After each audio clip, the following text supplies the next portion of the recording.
Hello everyone, আমি প্রিয়াঙ্কা দে টাউটিডার। আজকে যে টপিকটা নিয়ে কথা বলবো সেটা হচ্ছে মা।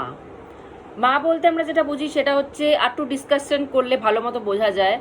যখন নিমাই তার মাকে ছেড়ে চলে যায় প্রচার করার জন্য, শ্রীকৃষ্ণের নাম প্রচার করার জন্য, যখন নিমাই ঘর থেকে বেরিয়ে যায় তখন তার মা খুবই দুঃখিত হয়ে পড়ে। তার মা জানতো যে ছেলে বেরিয়ে যাচ্ছে সন্ন্যাস হিসাবে, কবে আসবে কিনা ঠিক নেই। তো তার মা খুব ভেঙে পড়ে, ভিতর থেকে কাঁদতে কাঁদতে ভেঙে পড়ে।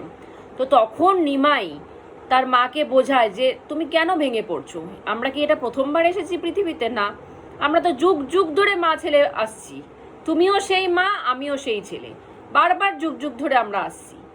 তো প্রতিবারই তো আমরা কিছু না কিছু কারণে আমরা বিদায় নিই, আমরা ডিস্টেন্স হই আমরা। তো কাদার কি আছে এতে? আবারও পরের জন্মে আমরা আসবো, আবারও তখন আমরা ডিস্টেন্স হব।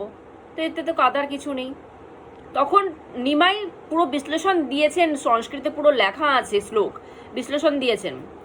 সেই যে তুমি মা কৌশল্যা ছিলে, আমি রাম ছিলাম, সে তো আমাকে বনবাসে তোমাকে ছেড়ে যেতেই হয়েছিল।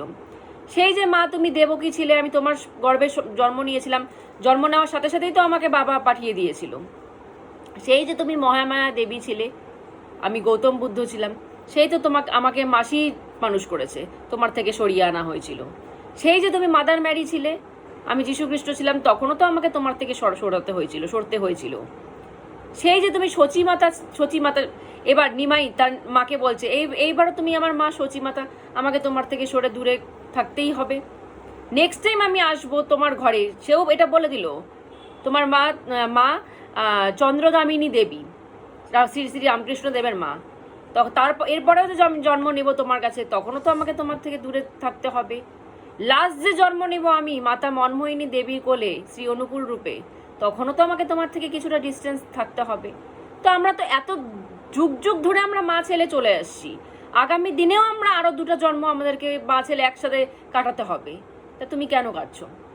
মা এই জিনিসগুলো ভুলে গেছিল যে সেই মা, একই মা, যত রূপে ঠাকুর এসেছেন, মা কিন্তু সে সেমই মা কিন্তু আলাদা না।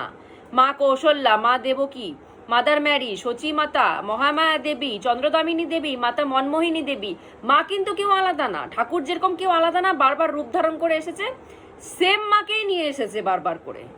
যেরকম লক্ষ্মীকেও সাথে করে সেম নিয়ে এসেছে, বারবার সে নিয়ে এসেছে, সে সীতা রূপে নিয়ে এসেছে, সে লক্ষ্মীপ্রিয়ার রূপে নিয়ে এসেছে, সে বিষ্ণুপ্রিয়ার রূপে নিয়ে এসেছে, সে বারবার করে সে নিয়ে এসেছে স্ত্রীকে, সেরকম মাকেও সে বারবার, একই মাকে সে বারবার নিয়ে এসেছে।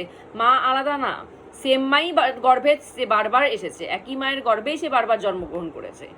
তো সেটা তখন নিমাই তার শ্লোকে পুরো বুঝিয়ে দিল, তুমি সেই মা যার গর্ভে আমি প্রতিবার জন্ম নিই, এক একজনের গর্ভে আমি বারবার জন্ম নিই, আমি তোমার গর্ভেই প্রতিবার জন্ম নিই, তুমি তো সেই মা আমার।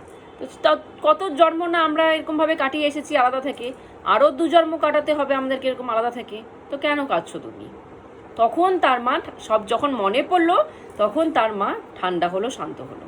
এইভাবে সে মাকে শান্ত করে তারপর সে বেরোলেন শ্রীকৃষ্ণের নাম প্রচার করার জন্য। তো আজকে আমরা এখানেই স্টপ করছি। জয় গুরু।